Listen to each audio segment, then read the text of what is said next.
आखिरकार अनु और आर्या मिल गए। दोनों ने एक दूसरे को गले लगा लिया। जालंधर करेगा हमला, आइए देखते हैं आज का एपिसोड। झेंडे ने आर्यवर्धन के दोनों कंधों को पकड़कर उसे झकझोर दिया। उसकी आंखों में एक दोस्त की लाचारी और गहरा डर साफ झलक रहा था। अनु को तक खोने से डरते हो ना आर्या? उसकी आवाज में एक अजीब सी चुभन थी। तो फिर मेरी बात सुनो, वो शैतान, वो जालंधर हमारे घर तक पहुंच गया था, मां तक। अगर तुमने अब भी बाहर जाने की ये जिद नहीं छोड़ी तो खुदा ना करे कहीं वो अनु तक ना पहुंच जाए, और अगर उसे कुछ हो गया तो तुम खुद को कभी माफ नहीं कर पाओगे मेरे दोस्त, कभी नहीं। ये शब्द किसी तीर की तरह आर्यवर्धन के दिल में उतर गए। अगले दिन ऑफिस में अनु का मन किसी काम में नहीं लग रहा था। उसके दिमाग में बस नील की बातें घूम रही थीं। अरे सर दिल्ली में ही है। उसे यकीन था कि अगर ये सच है तो जरूर झेंडे सर कुछ जानते होंगे। वो अपनी बेचैनी पर काबू न रख सकी और सीधे झेंडे के केबिन की तरफ भागी। झेंडे सर सुनिए, वो दरवाजे पर ही हाफते हुए बोली। झेंडे ने उसे देखा और इशारे से अंदर आने को कहा। केबिन में आते ही अनु के सब्र का बांध टूट गया। सर प्लीज मुझे बताइए, आर्या सर कहाँ हैं? वो ठीक तो है ना? वो लगभग रो पड़ी थी। झेंडे, जो पहले से ही तनाव में था, अपना आपा खो बैठा। अनु, मैंने कहा ना वो ठीक है, तुम क्यों नहीं समझती?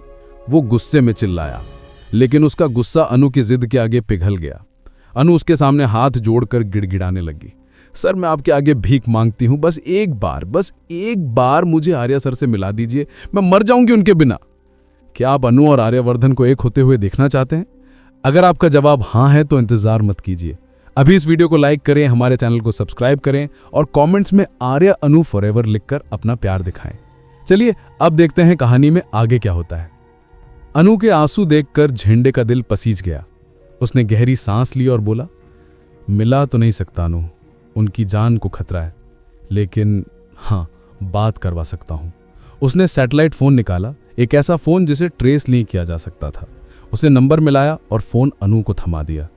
दूसरी तरफ से जो आवाज आई उसे सुनकर अनु की दुनिया थम गई। अनु, आर्या सर! अनु खुशी से चीख पड़ी। कैसे हैं आप ठीक तो है ना? आर्यवर्धन ने जब अनु की खनकती हुई आवाज सुनी तो जैसे उसके बंजर दिल में सुकून की बारिश हो गई हो। दोनों ने बहुत देर तक बातें की, अपनी दुनिया की, अपने दिलों की। सर आप मुझसे मिलेंगे कल? अनु ने उम्मीद से पूछा। कल ऐसा क्या है अनु? आर्या ने हैरानी से पूछा। सर कल करवा चौथ है। अनु की आवाज में एक हक और ढेर सारा प्यार था। एक पल के लिए फोन पर खामोशी छा गई। तुमने मेरे लिए करवा चौथ का व्रत रखा है अनु?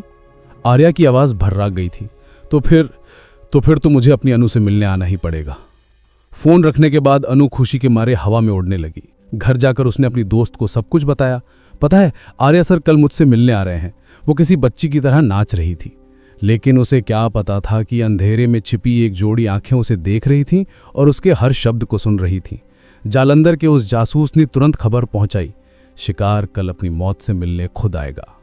जालंधर अपनी बेटी की तस्वीर के सामने खड़ा था। उसकी आंखों से आंसू नहीं, नफरत का लावा बह रहा था। बेटी, वक्त आ गया है उस आर्यवर्धन से हर एक आंसू का बदला लेने का, जिसने 20 साल पहले मुझसे तुमको छीना, हमारी दुनिया बर्बाद की। अब मैं उसकी वो हालत करूंगा कि उसकी रूह भी कांप जाएगी। दूसरी ओर आर्यवर्धन बाहर जाने के लिए बेचैन था। झेंडे उसे समझा रहा था, ये क्या कर रहा है आर्या, क्यों मजनू बन रहा है? अरे अपनी उम्र देख, अपनी पोजीशन देख, और इन सबसे बढ़कर बाहर घूम रहे उस जालंधर को देख, वो मौत बनकर घूम रहा है, मौत। आर्यवर्धन की आंखों में एक अजीब सी आग जल उठी। मैं डरता नहीं हूं उस जालंधर से झेंडे, ना कल डरता था ना आज डरता हूं। और फिर वो दिन आया।